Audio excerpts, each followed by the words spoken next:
অল্প সময়ের এই ভিডিওতে সকলকে স্বাগত। দেখো, সিডিপি চ্যাপ্টার থেকে আমি যে পেঁয়াজের প্রজ্ঞামূলক বিকাশ আজকে আলোচনা করব, একটু ধৈর্য সহকারে দেখবে। দেখো, পিয়াজে 1896 সালে সুইজারল্যান্ডে জন্মগ্রহণ করেন। উনাকে জেনেরিক এপিস্টোমোলজিস্ট বলা হয় কারণ উনি বিকাশের সঙ্গে প্রজ্ঞার বিকাশের অনুসন্ধান করেন। বলতে বোঝায় ডেভেলপমেন্টের সাথে কগনিটিভ ডেভেলপমেন্টের রিসার্চ করেন তিনি, তাই ওনাকে জেনেরিক এপিস্টোমোলজিস্ট বলা হয়। তিনি প্রজ্ঞামূলক স্তরকে 4টি ভাগে ভাগ করেন। প্রথমেই বলি, প্রজ্ঞা বলতে কাকে বোঝায়? জ্ঞান যখন ব্যবহৃত হয়ে ব্যক্তিকে আরও সমৃদ্ধ করে তোলে, সেই অবস্থাকেই প্রজ্ঞা বলে। আরেকবার বলি, জ্ঞান যখন ব্যবহৃত হয়ে ব্যক্তিকে আরও সমৃদ্ধ করে তোলে, সেই অবস্থাকেই প্রজ্ঞা বলে। প্রজ্ঞার মূলক স্তরে কে পিয়াজে 4টি ভাগে ভাগ করেছিলেন। একটি হচ্ছে সংবেদন চালকমূলক স্তর, তারপর হচ্ছে প্রাক সক্রিয়তার স্তর, তারপর হচ্ছে মূর্ত সক্রিয়তার স্তর দেখতে পাচ্ছেন, তারপর হচ্ছে যৌক্তিক সক্রিয়তার স্তর। সংবেদন চালকমূলক স্তরে 0 থেকে 2 বছর, যে স্তরটাকে ইংরেজি বলা হয় সেন্সরি মোটর স্টেজ। তারপর প্রাক সক্রিয়তার স্তর, প্রি অপারেশনাল স্টেজ, যেটাকে বলা হয় যেটা হচ্ছে 2 থেকে 7 বছর।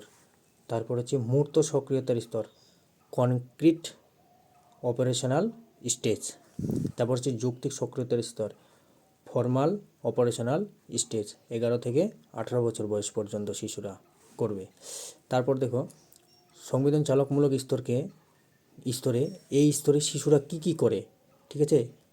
0 থেকে 2 বছরের মধ্যে শিশুরা কি করে? একটা হচ্ছে আত্মকেন্দ্রিকতা। প্রথমটা হচ্ছে আত্মকেন্দ্রিকতা, ইগোসেন্ট্রিজম, যেটাকে আমরা বলি ইগোসেন্ট্রিজম। এই স্তরে শিশুরা কি করবে? শিশু নিজের জগতে বাস করে এবং নিজেকে নিয়ে সে ব্যস্ত থাকে। অন্যের অস্তিত্ব সম্পর্কে সে সচেতন থাকে না। কোন স্তরে? আত্মকেন্দ্রিকতা স্তরে। তারপর দেখো, দ্বিতীয় ভাগ হচ্ছে বস্তুর স্থায়িত্ব সম্পর্কে শিশুর কোনো বোধ থাকে না। এই স্তরে বস্তুর স্থায়িত্ব সম্পর্কে তার কোনো বোধ থাকে না। কোনো বস্তু বা ব্যক্তিকে শিশুদের নিকট থেকে দূরে সরিয়ে যদি নিয়ে যাওয়া যায়, তারা মনে করে বস্তু আর ব্যক্তি আর নেই। এই বিষয়কে পিয়াজে বস্তুর স্থায়িত্ব সম্পর্কে চেতনার অভাব বলেছেন। এই স্তরে শিশুরা বস্তুর আকৃতি, আকার, বর্ণ ইত্যাদি বৈশিষ্ট্যের সাহায্যে বস্তুর মধ্যে পার্থক্য নির্ণয় করতে পারে। বুদ্ধি বৃদ্ধির সঙ্গে সঙ্গে শিশুরা তাকে ব্যবহার করে, ঠিক আছে? তারপর দেখো, প্রতিবর্ত ক্রিয়া সংবেদন চালকমূলক স্তরে দেখতে পাওয়া যায়, ঠিক আছে? যেরকম চোষা ধরা শেষ হয়েছে শিশুর চারপাশের জগৎ সম্পর্কে মৌলিক জ্ঞান অর্জন এবং ভাষার মধ্য দিয়ে। তারপর দেখো, প্রাক সক্রিয়তার স্তর 2 থেকে 7 বছর বয়সী 2 থেকে 7 বছর বয়স, ঠিক আছে? এই স্তরে শিশুরা কি করবে? বাস্তববাদকে প্রাধান্য দেবে। শিশুরা ধীরে ধীরে প্রকৃত জগতের অস্তিত্ব স্বীকার করে। শিশুরা কি করবে? বাস্তববাদ স্তরে ধীরে ধীরে প্রকৃত জগতের অস্তিত্ব স্বীকার করে। বহির্জগৎ এবং অন্তর্জগৎ সম্পর্কে তাদের জ্ঞান হয়। শিশুদের প্রথমে বহির্জগৎ এবং অন্তর্জগৎ সম্পর্কে সুস্পষ্ট ধারণা থাকে না।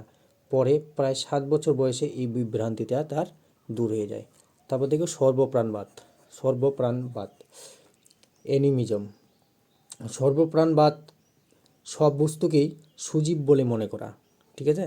এই স্তরে শিশুরা সব স্তরকেই সজীব বলে মনে করে। তারা এমন অনেক বস্তুকে সজীব এবং সচেতন বলে মনে করে বড়দের নিকট যেগুলি জড়বস্তু, বড়দের কাছে যেগুলো জড়বস্তু সেগুলোকে তারা সজীব মনে করে। পিয়াজে মনে করেন পরে শিশু তার চিন্তার সঙ্গে অন্যদের চিন্তার তুলনা করার মধ্য দিয়ে সর্বপ্রাণীদের অসারতা বুঝতে পারে।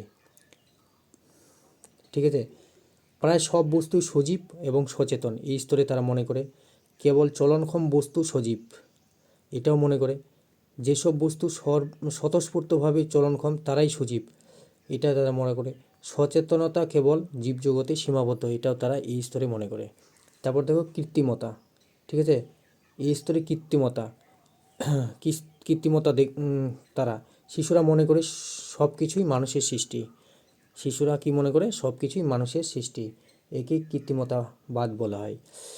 এর উদাহরণ দিতে গিয়ে পিয়াজে বলেছেন, তার পরীক্ষিত অনেক শিশুকেই যখন জিজ্ঞাসা করা হয়েছিল কেমন করে চাঁদের সৃষ্টি হয়, অনেকেই উত্তর দিয়েছিলেন যখন থেকে আমরা বেঁচে আছি তখন থেকে নাকি বলে চাঁদের সৃষ্টি হয়েছে। শিশুদের মধ্যে যতই আত্মকেন্দ্রিকতা হ্রাস পেতে ওঠে তখনই তারা বাস্তববাদী হয়ে ওঠে এবং প্রজ্ঞা সংগঠন বাস্তবতা বিশেষ ভূমিকা নেয়। তারপর দেখো অবযুক্তিপূর্ণ বিচার যেটাকে বলা হয় ট্রান্সডাক্টিভ রিজনিং। অবযুক্তিপূর্ণ বিচার আরোহী অবরোহী কোনোটিই না। এই অবযুক্তিপূর্ণ বিচার ভাগটা আরোহী অবরোহী কোনোটিই না। এখানে বিচারকরণ একটি থেকে অন্যটি হয় যা অযৌক্তিক। যেমন সূর্য পড়ে যায় না কারণ এটি একটি উত্তপ্ত, সূর্য থেমে আছে কারণ এটি হলুদ। ঠিক আছে, বুঝতে পারলাম। তারপর দেখো মূর্ত সক্রিয়তার স্তর। মূর্ত সক্রিয়তার স্তরে 7 থেকে 11 বছরের বয়সী শিশুদের 7 থেকে 11 বছর বয়সী শিশুদের লক্ষ্য করা যায়। মূর্ত সক্রিয়তার স্তর। কনক্রিট অপারেশনাল স্তর। এই স্তরের চিন্তাধারার সঙ্গে প্রাক সক্রিয়তার মূলক চিন্তাধারার বেশ পার্থক্য লক্ষ্য করা যাবে।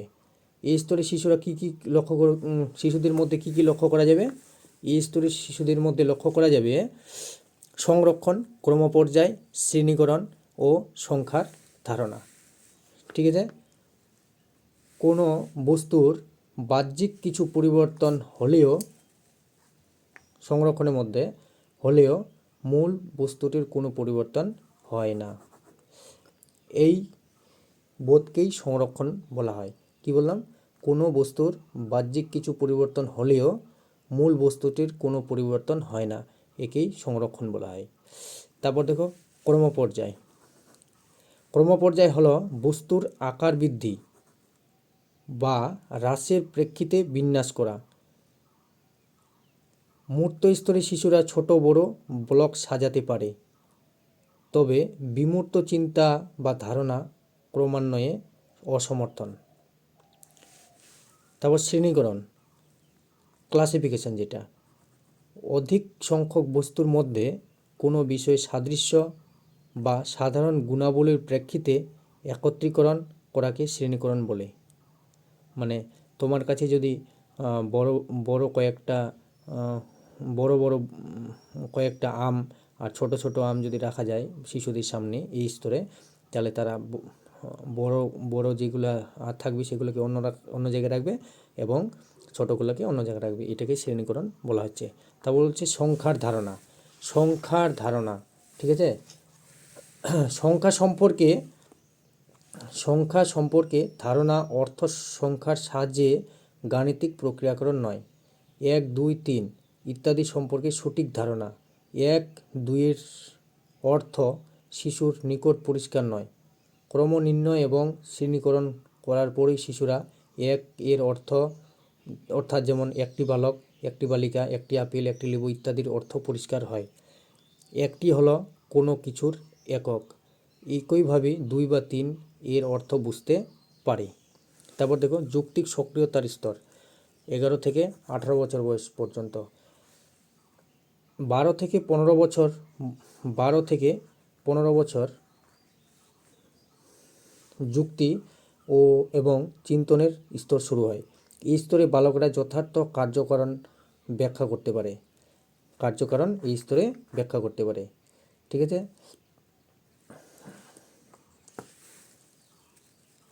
মূর্ত সক্রিয়তার সঙ্গে যুক্তিক সক্রিয়তা স্তরের পার্থক্য বোঝাবার জন্য পিয়াজে একটি বক্তব্য উল্লেখ করেন। মূর্ত সক্রিয়তার স্তরে অবস্থানরত বালকদের যদি বলা হয় কয়লাকে সাদা হিসাবে অনুমান করো, তারা উত্তর দেবে কয়লা অবশ্যই কালো, কারণ বিমূর্ত চিন্তা করতে তারা পারে না।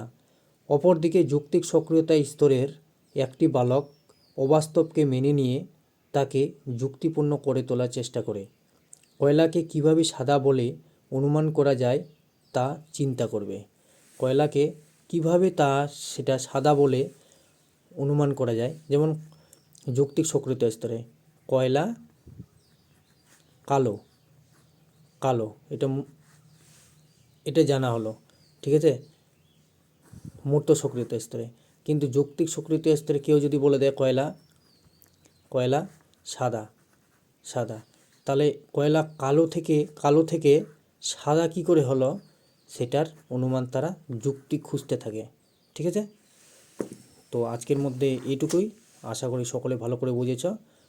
না বুঝলে পুনরায় দেখবে ভিডিওটা, এবং সবাই চ্যানেলটিকে সাবস্ক্রাইব এবং কমেন্ট করতে অবশ্যই ভুলবেন না। ধন্যবাদ।